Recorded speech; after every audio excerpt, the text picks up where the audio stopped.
So there I was, trying to explain to you fine folks how the most prestigious military academy in 3 spiral arms got turned upside down by a house cat. But we're getting ahead of ourselves here. Let me start with the walking nightmare that was Cadet 13. Picture this: Nexus Military Academy, where the galaxy's best and brightest come to learn the fine art of organized violence and strategic intimidation. We're talking about a place where Krillian shock troopers train alongside Vorthan mindbenders, where Teskarian fleet commanders share mess halls with Andromedian battle psychers. This isn't your average space college, people. This is where civilizations send their absolute finest to learn how to blow things up more efficiently. And at the very top of this food chain of organized chaos sat Cadet 13. Now, his real name was something like Zephyr Thulnox, but nobody could pronounce it without accidentally summoning something unpleasant, so everyone just called him Cadet 13. He was from one of those warrior species that evolution basically designed to be really, really good at making other things stop existing. 8 feet tall, built like a tank that decided to go to the gym, with natural armor plating that could probably stop a plasma cannon. His idea of a friendly handshake could crush titanium. The guy had never lost a combat simulation. Not once. Not even when they programmed a computer to cheat. He'd walk into those virtual battlefields and emerge 20 minutes later while his opponents were still trying to figure out what hit them. Strategy sessions? He'd calculate 17 different ways to end a conflict before the other cadets finished reading the briefing. Leadership exercises? Other students would literally salute him, before remembering he wasn't actually their commanding officer. But here's the thing that really made Cadet 13 special. He enjoyed it. You could see it in those predatory eyes of his whenever some poor Rigelian honor student tried to challenge him to a sparring match. He'd get this look like he was about to open a really interesting present, and then 30 seconds later there'd be another cadet picking themselves up off the floor wondering if their insurance covered complete ego destruction. The academy had this whole hierarchy thing going on, right? Like any good military institution, there were the alpha students who commanded respect, the middle-tier folks who did their jobs and kept their heads down, and then there were the bottom feeders who spent most of their time trying not to get noticed. Cadet 13 wasn't just at the top of this pyramid, he was the pyramid. Everyone else was just trying to find a comfortable spot in his shadow. You want to know how bad it was? Cadets from species that had conquered half their home galaxies would cross corridors to avoid him. These weren't exactly pushovers we're talking about here. These were the cream of the crop, the best warriors their civilizations had to offer, and they were taking detours through maintenance shafts just to avoid making eye contact with him. The faculty loved him, of course.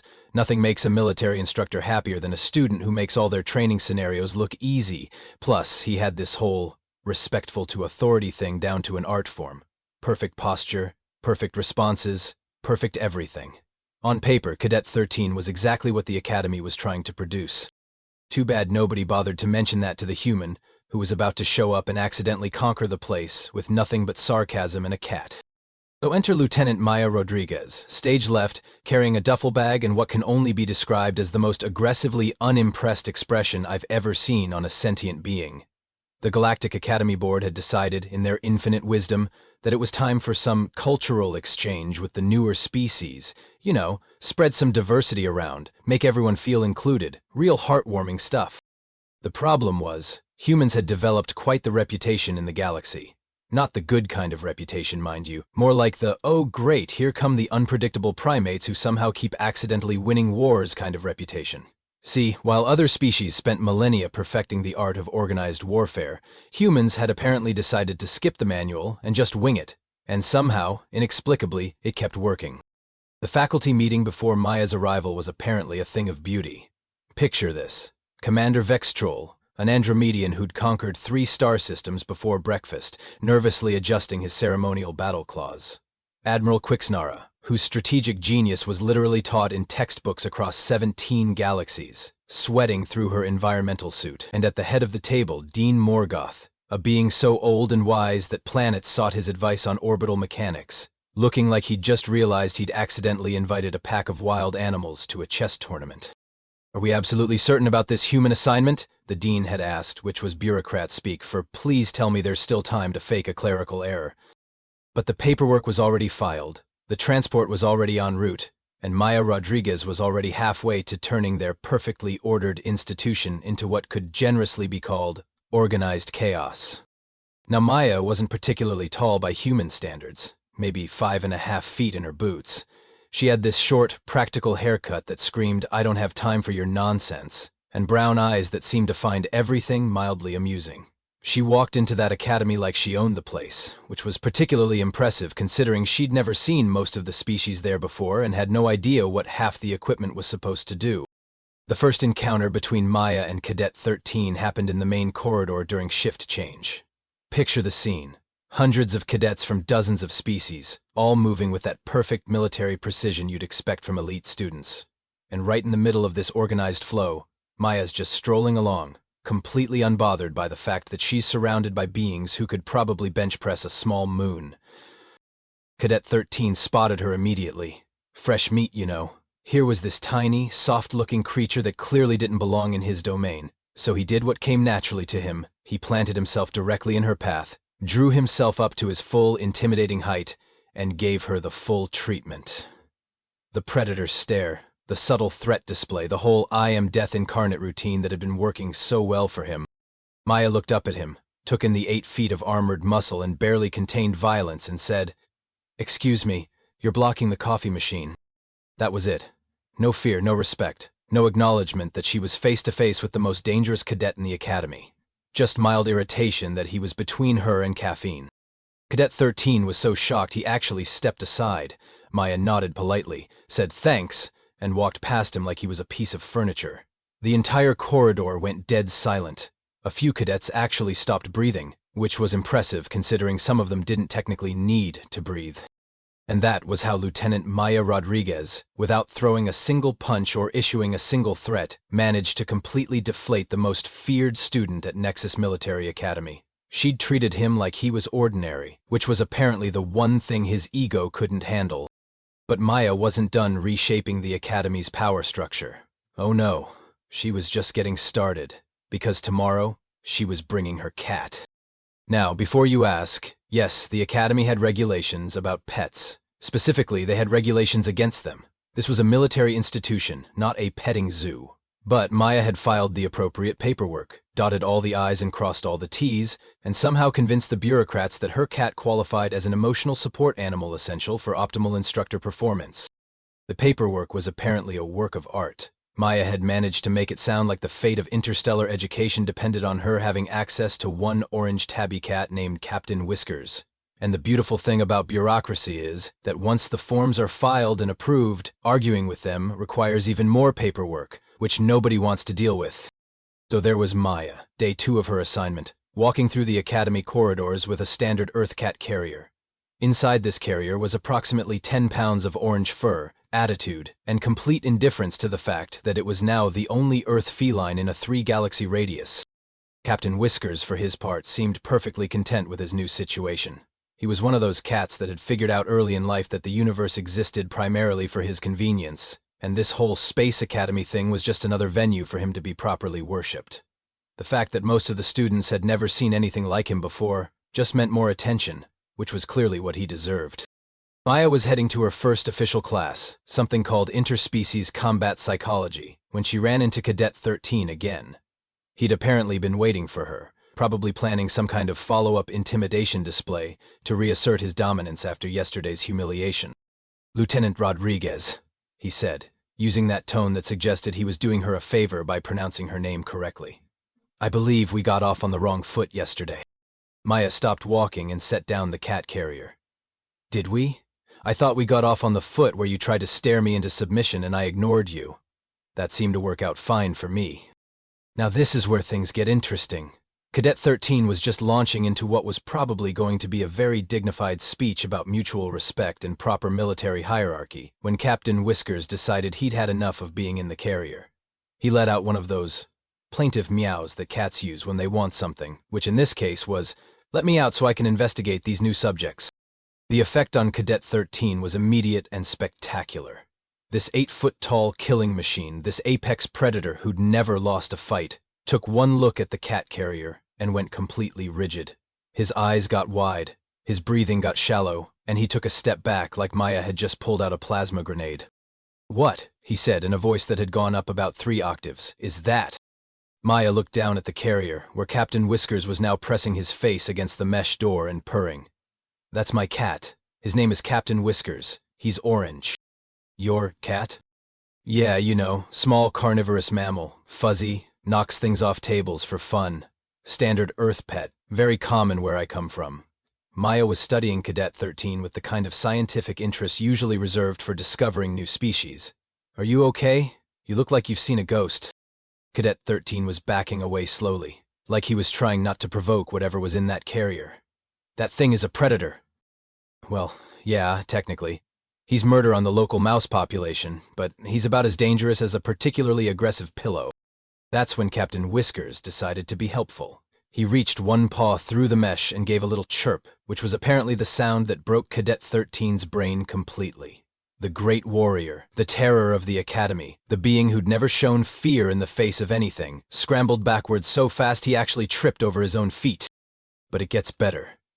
As he was scrambling backward, he knocked into a maintenance ladder that was leaning against the wall. His instincts kicked in and he grabbed onto it, hauling himself up off the floor. Problem was, he didn't stop climbing. He went up that ladder like Captain Whiskers was a saber-toothed tiger instead of a house cat who was primarily interested in finding a sunny spot for his afternoon nap.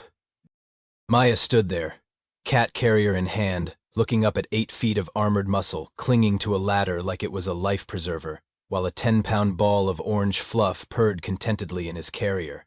She blinked a few times, processing the situation, and then said, Well, that's new." Other cadets were starting to gather, drawn by the commotion. They saw their greatest fear, their unbeatable champion, hanging from a ladder and refusing to come down because there was a cat in the general vicinity.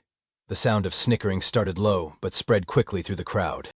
"Cadet 13, Maya called up. "It's just a cat. He's not going to hurt you." "Keep that thing away from me," came the reply from somewhere near the ceiling. Maya looked around at the growing crowd of amused cadets, then back up at Cadet 13, then down at Captain Whiskers, who had somehow managed to look smug despite being a cat. "You know what?" she said. "I think I'm going to like it here." Now, if you've ever been part of a military organization, you know that news travels faster than light-speed communications. Within an hour of the Great Ladder incident, every single cadet, instructor, and maintenance droid in the academy had heard about how the mighty Cadet 13 had been defeated by a house cat. By the end of the day, there were 3 different versions of the stories circulating, each more ridiculous than the last. The most popular version had Captain Whiskers breathing fire and shooting laser beams from his eyes. The second version claimed the cat was actually a shape-shifting assassin sent by human intelligence services.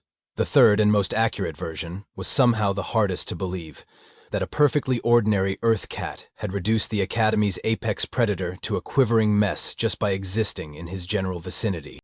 The power dynamics in the Academy shifted faster than a hyperspace jump.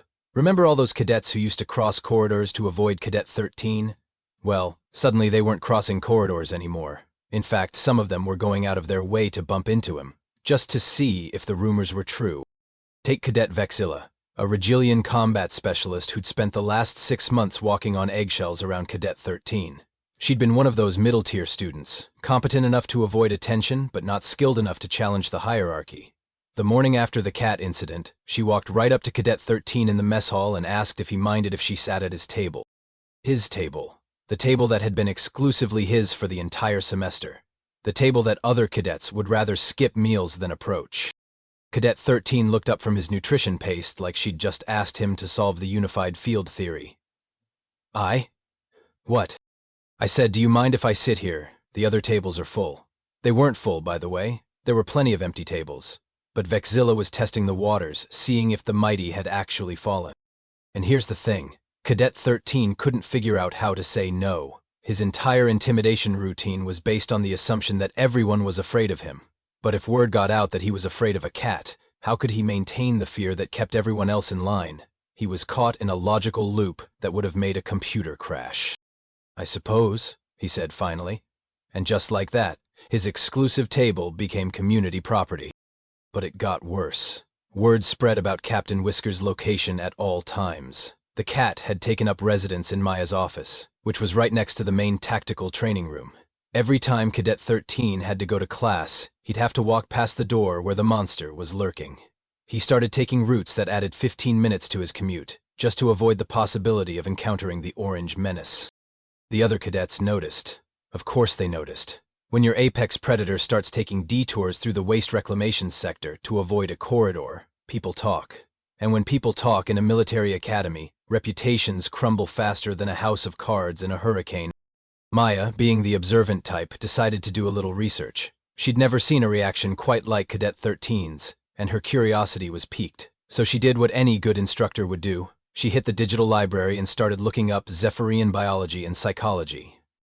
What she found was absolutely fascinating.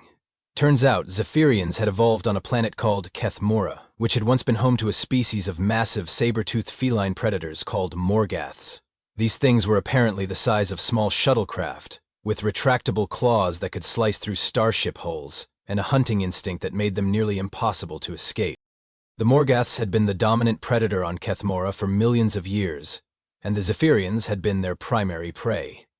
Evolution had hardwired an instinctual terror of anything feline into the Zephyrian genetic code. It was survival programming that ran so deep, it might as well have been carved into their DNA with a plasma cutter. The really interesting part? The Morgaths had been extinct for over 50,000 years. The Zephyrians had eventually developed technology advanced enough to wipe them out completely. But evolution doesn't update its software very quickly, and the fear response had never been bred out of the species. So there was Cadet 13, a supposedly evolved being from an advanced spacefaring civilization, being reduced to a panic state by an animal that weighed less than his lunch, and whose greatest achievement was learning to use a litter box. Maya found this information absolutely delightful, not because she enjoyed Cadet 13's suffering, mind you, but because it explained so much about the Zephyrian approach to warfare. They weren't just aggressive by nature. They were aggressive because their ancestors had spent millions of years being hunted by giant cats. Their entire military doctrine was basically, kill it before it can pounce on you. The revelation also explained why Cadet 13 had been so successful at the Academy. His species had evolved specifically to be better at warfare than anything else in their environment. The problem was, their environment no longer included giant murder cats. So all that evolutionary optimization had been redirected toward making them really good at military tactics. But evolution, as Maya was learning, had a sense of humor. It had created the perfect warrior species hardwired for combat and strategic thinking, and then given them a crippling phobia of small fluffy mammals that like to knock things off tables. By the end of the week, the Academy's entire social structure had been turned on its head. Cadets who had never spoken to each other were bonding over shared amusement at their former terror's expense. Study groups were forming around the question of whether other species had similar evolutionary blind spots. Someone started a betting pool on whether Cadet 13 would actually show up to his next combat simulation. And through it all, Captain Whiskers continued to live his best life, completely unaware that he'd accidentally conquered a military academy just by being a cat.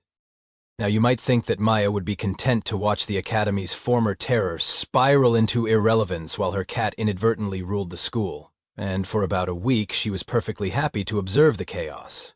But then her instructor instincts kicked in, and she realized she was watching a student destroy himself over something completely irrational. Maya found Cadet 13 in the least likely place imaginable, the Academy's meditation garden. This was a quiet little space designed for reflection and mental preparation, filled with plants from dozens of different worlds and featuring a small artificial stream that made soothing burbling sounds. It was the kind of place that serious military students usually avoided because it seemed too peaceful for proper warrior training.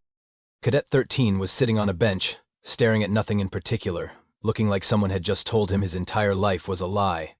Which, to be fair, wasn't far from the truth. His reputation was in ruins, his confidence was shattered, and he was probably questioning every assumption he'd ever made about himself. "Mind if I sit?" Maya asked, settling down on the bench before he could answer. "Nice spot. Very zen. I bet you never expected to find yourself hiding from a 10-pound furball in a meditation garden." Cadet 13 looked at her with what could generously be called suspicion. "Are you here to mock me as well?" "Nah, mockery's not really my style. I prefer sarcasm, which is completely different. Mockery is mean-spirited. Sarcasm is educational." Maya stretched out her legs and made herself comfortable. "Besides, I think I figured out why you're having this particular problem." "Enlighten me," he said, with the tone of someone who expected to be disappointed. So Maya laid out what she'd learned about Zephyrian evolutionary history.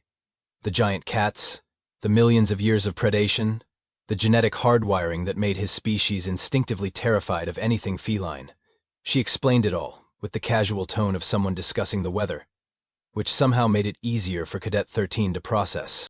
"So you're saying," he said slowly, "that I'm not actually a coward. I'm just genetically programmed to be afraid of cats." "Exactly. Your brain sees Captain Whiskers and thinks, giant murder beast that wants to eat me, even though your eyes are clearly telling you, small orange thing that mostly wants to nap in sunny spots. It's like having faulty threat assessment software that nobody bothered to update."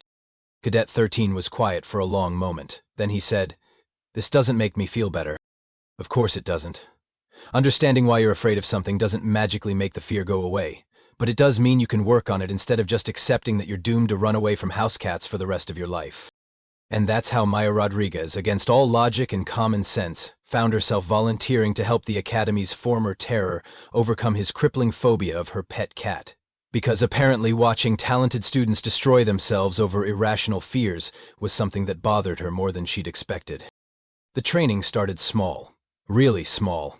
Maya would bring Captain Whiskers to the meditation garden in his carrier, and Cadet 13 would sit on a bench 50 feet away, trying to convince his nervous system that he wasn't about to be devoured by a prehistoric monster.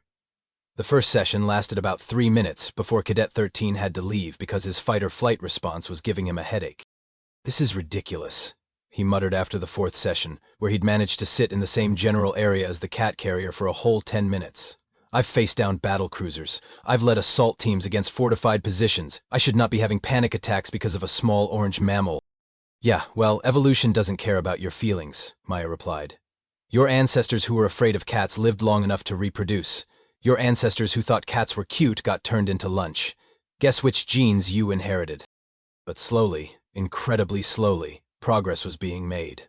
Cadet 13 went from 50 feet to 40 feet to 30 feet. He learned to recognize the difference between his rational mind and his instinctual panic response. He started being able to sit in the same area as Captain Whiskers without immediately planning escape routes. The breakthrough came during the third week of training. Maya had decided to try something different. Instead of keeping Captain Whiskers in the carrier, she'd let him out to explore the garden while keeping him on a long leash. The cat, being a cat, had immediately found the sunniest spot available and flopped down for a nap. Cadet 13 was sitting about 20 feet away, practicing his breathing exercises and trying to convince his brain that the sleeping orange blob was not an immediate threat to his survival. Captain Whiskers was doing that thing cats do where they're simultaneously completely relaxed and ready to spring into action at the first sign of something interesting. "You know what I think your problem is?" Maya said, keeping her voice casual. "You're fighting this instead of working with it." "I'm not sure I follow." "Your fear response is trying to keep you alive. It's not trying to humiliate you or make you look weak. It's trying to make sure you don't get eaten by a giant cat. The fact that there are no giant cats around is irrelevant to your amygdala. So instead of trying to shut down the fear, what if you worked with it?" Cadet 13 gave her a look that suggested she might have lost her mind. "Work with it how?" "Well, you're a tactical genius, right? Your whole thing is analyzing threats and developing responses. So analyze this threat. What are Captain Whiskers' capabilities? What are his weaknesses? How would you deal with him if he actually was trying to kill you?" It was brilliant, really. Maya was giving Cadet 13 a way to engage his rational, analytical mind while his emotional brain was freaking out about the cat. Instead of just sitting there being afraid, he could be afraid and tactical at the same time. "He's small," Cadet 13 said slowly, like he was working through a combat scenario. "Low mass, limited reach. Primary weapons would be claws and teeth, but the scale is manageable. Keep going. Speed would be his main advantage. Cats are ambush predators, but he's also prey-sized, which means he'd be vulnerable to grappling techniques. And he's actually not paying any attention to me at all." Maya grinned. "Now you're getting it. Captain Whiskers is not hunting you. He's not even slightly interested in you. He's napping. You are literally less interesting to him than this patch of synthetic sunlight." And just like that, something clicked. Cadet 13's posture relaxed slightly, his breathing evened out. He was still afraid, but he was afraid and thinking at the same time, which was apparently the key to managing the whole situation. "This is still terrifying," he admitted. "Yeah, but you're not running away. That's progress." By the end of the session, Cadet 13 had managed to sit in the same general area as a loose cat for 30 minutes without having a panic attack. He was still afraid, still uncomfortable, still ready to bolt at the first sign of sudden movement. But he was functional, which was more than he'd been able to manage since the whole thing started. I don't understand why you're helping me, he said as they packed up for the day. I've done nothing but make your life difficult since you arrived. Maya shrugged. Maybe I just like messing with the natural order of things. Or maybe I think the galaxy needs more people who can face their fears, instead of being controlled by them. Besides, watching you try to intimidate my cat was pretty entertaining. Your cat was never intimidated. No, he really wasn't. But you're learning to be less intimidated by him, which is almost as good. Now you'd think that would be the end of our little story, wouldn't you? Cadet 13 learns to manage his fear, Maya gets to feel good about helping a student, and Captain Whiskers continues his reign as the Academy's most unintentionally powerful resident. But the universe, as it turns out, has a sense of dramatic timing. The annual Academy Combat Tournament was scheduled for the end of the semester, and despite everything that had happened, Cadet 13 was still technically the top-ranked student. His grades hadn't suffered, his tactical scores were still perfect, and on paper he was still the favorite to win the whole thing. The only problem was that his confidence was about as stable as a house of cards in a supernova.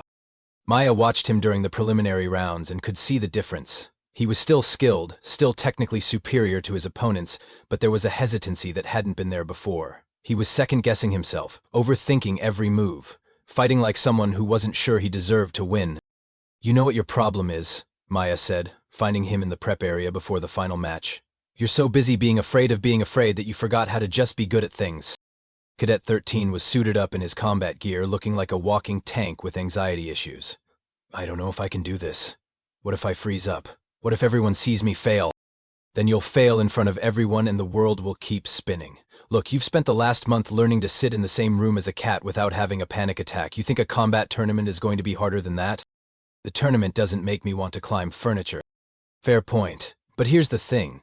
You're not the same person who got defeated by Captain Whiskers. You're the person who figured out how to work with his fear instead of being controlled by it. That's actually a pretty useful skill in combat.